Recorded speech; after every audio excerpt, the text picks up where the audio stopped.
Rage 2 is out tomorrow and the official reviews are out right now. The game is getting relatively mixed reviews, but I want to go over what the critics are saying, and given that Days Gone recently got relatively mixed reviews and a lot of you guys seem to enjoy that game as well, do remember that these are just the critic reviews, but given how the game is being received, maybe you'll want to wait on a sale, but if you're interested, maybe it's still a game you want to pick up. Outside of that, I also want to take a look at this new rumor that's circulating the web. EA Access looks to be coming to the PlayStation 4 this summer. However, what's really going to incentivize gamers in checking it out right away and subscribing to it? Well, how about Battlefield 5 and A Way Out joining EA Access's vault when it drops on the PlayStation 4? We'll take a look at that rumor, and also, we've got some updates on Square Enix's financial reports. They're doing okay, but there are some interesting notes that I wanted to point, specifically how Kingdom Hearts 3 is doing, Nier Automata is selling incredibly well, and some other notes I'll look at the end of this video. First up, let's talk all about Rage 2, which was a game that I had a little bit of skepticism going into this release, being that it's done by Avalanche Studios and id Software. Avalanche has been really hit or miss recently. id Software is great at what they do, and them together I thought could create a very compelling game. Right now, it's getting relatively mixed reviews. I mean, on Metacritic, it's got a 76, which I think is a positive score. However, in this day of gaming, if you're not at the high 80, low 90 range, it seems like gamers really don't take account as far as review scores go. OpenCritic, it's faring a little less so at a 73, but do note a game like Days Gone, as I mentioned at the top, that game has like a 71 on Metacritic, and people seem to really enjoy that. But I do want to take a look at what some of the reviewers are saying specifically. Chris Carter from Destructoid gave the game an 8 out of 10, saying, "I was pleasantly surprised with the shooter chimera that is Rage 2, which ended up being open world mini Doom 2016. It's not going to make anyone a believer in shooters or the free roam format, but folks already predisposed to those vices will find plenty to sink their teeth into." So he was very positive about the game, so that's good to see. Michael Hickam of GameSpot gave the game a 6 out of 10, saying the wild, exceptional combat of Rage 2 contends with some of the genre's greats, but it's disappointing that the game's world squanders its potential. Fortunately, he wasn't all too high on the world. Daniel Tack of Game Informer, who is someone I really respect his opinion, Rage 2 fails to deliver any interesting characters, environments, or activities. Solid shooting and cool weapons lift up other elements of this title. So it seems like the gameplay mechanics of Rage 2, based on the reviewers' input, is very good. Maybe the world leaves a little bit to be desired, and as well as the characters and storytelling. But as far as a gameplay standpoint, it does seem rather positive. IGN's Dan Stapleton also gave the game an 8 out of 10, saying, "With its large open world and vast array of upgrades to earn, Rage 2 feels very much like an antidote for Far Cry fans who have overdosed on that particular style and want a new take on the large-scale shooter RPG idea." Though Avalanche hasn't quite figured out what makes a world feel alive and dynamic or how to make good use of its vehicles, it absolutely nails the moment-to-moment combat thanks to a Doom-inspired energetic pace that few shooters manage to pull off.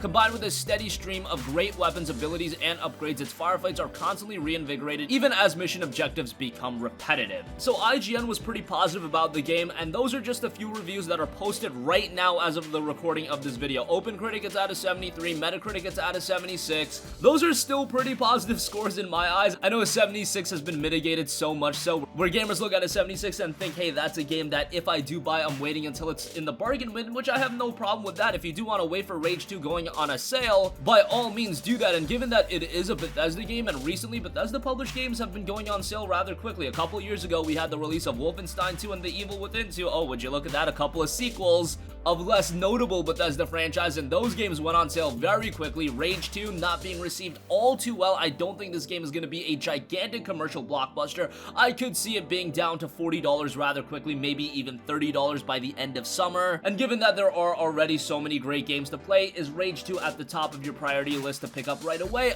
That's a decision for you guys to make, but it might be best to wait on a sale for. Again, that's the Metacritic score and the OpenCritic score as of the recording of this video. Specifically with Metascore, they only have 4 reviews posted, so that's gonna vary quite a bit. OpenCritic, the 73, is a little bit more in line considering it recommends on all platforms. Something I wanted to note, but currently, again, $59.99 for the game is a steep price point, but I'm still interested in giving Rage 2 a go, playing more of the title. And of course, tomorrow will also bring the release of A Plague Tale Innocence, so those games are both battling for your dollar. And it does seem like, all things considered, Rage 2 is at that mixed to positive range, but that review score will fluctuate a little bit. But if you're interested in the game, if you already pre-ordered it, I do think you're gonna get a fun open world FPS to dig into. Alright, moving on from that, when I talked about EA Access coming to the PlayStation Network a couple videos ago, a lot of you guys were like, come on, EA Access and EA property, who cares about this? But EA Access is actually a great platform. I know it's something from EA and you guys already think anything EA related has to be garbage, but that's not necessarily the case. Yes, Anthem wasn't great. Yes, Battlefield 5 had a train wreck promotion, as is the case with Star Wars Battlefront 2, but EA Access, given the vault lineup of games, given that it's only $30 a year, it is a great value for what you're getting. And now people have dug up a post saying EA Access coming to PlayStation 4, level up this July with EA Access on PlayStation 4, and the game is pictured. You can see Battlefield 5 and A Way Out in there. You also see Madden 19 as well as The Sims 4.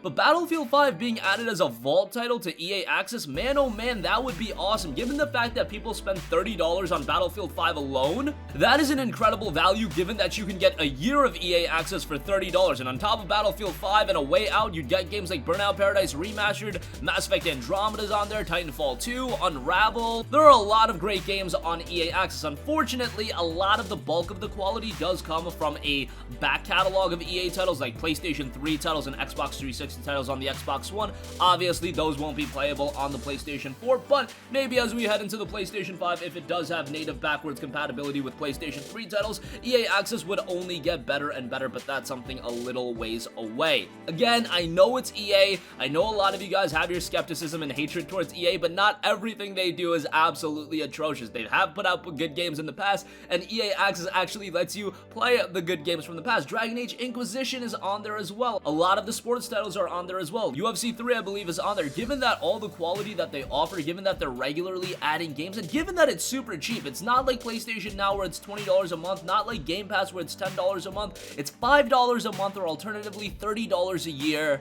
And again, so many people spend that kind of money just to play Battlefield 5, so when you look at the overall value and quality of EA Access, it's actually a very compelling service and one of the better subscription services that is offered in gaming, in my humble opinion. Alright, lastly, I do want to give you guys a heads up on Square Enix financials. Now, Square Enix is a publisher that I've been very, very critical of recently. Some of you guys have called me out for being overly critical of them, but look at what they've done in the past year or so.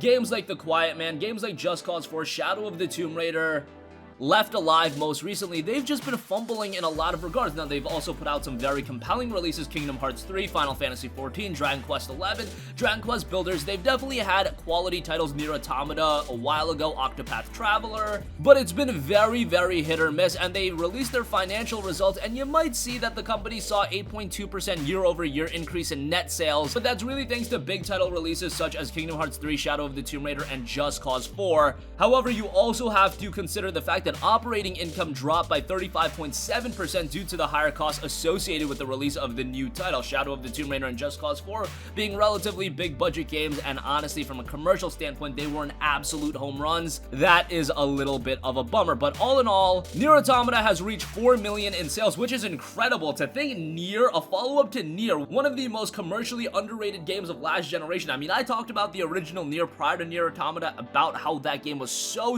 underrated, and now Nier Automata has done as well as it has. It has reached 4 million sold. Now, that's not among the top selling games of all time, but 4 million for a more niche franchise like Nier, that is a definite thumbs up from me. And it seems like teaming up with Platinum Games has really paid dividends for a franchise like that, because I don't know how Nier Automata would have turned out if it was just done in-house by Square Enix again. I think Platinum Games really took Nier Automata's gameplay to the next level, and you still had all of those incredible presentation elements like great visuals, great storytelling, and obviously the music was absolutely top-notch, so that was great. Left Alive's results were obviously extremely poor. I think that game is going to be seen as one of the biggest disappointments of the year. Octopath Traveler is doing well with continued sales. Hopefully at some point that comes to the PlayStation 4. I do know it's being ported to PC. Maybe we'll get it on PS4 as well at some point. Monthly subs for online games have been doing well, especially Final Fantasy 14, which continues to increase its player base. The company will aim to better synergize it with its games, and new info on games won't just be at E3. We'll be hearing more starting later this month. Square Enix is also working with Tencent on something, more information to come soon, and that was hinted as a possibility.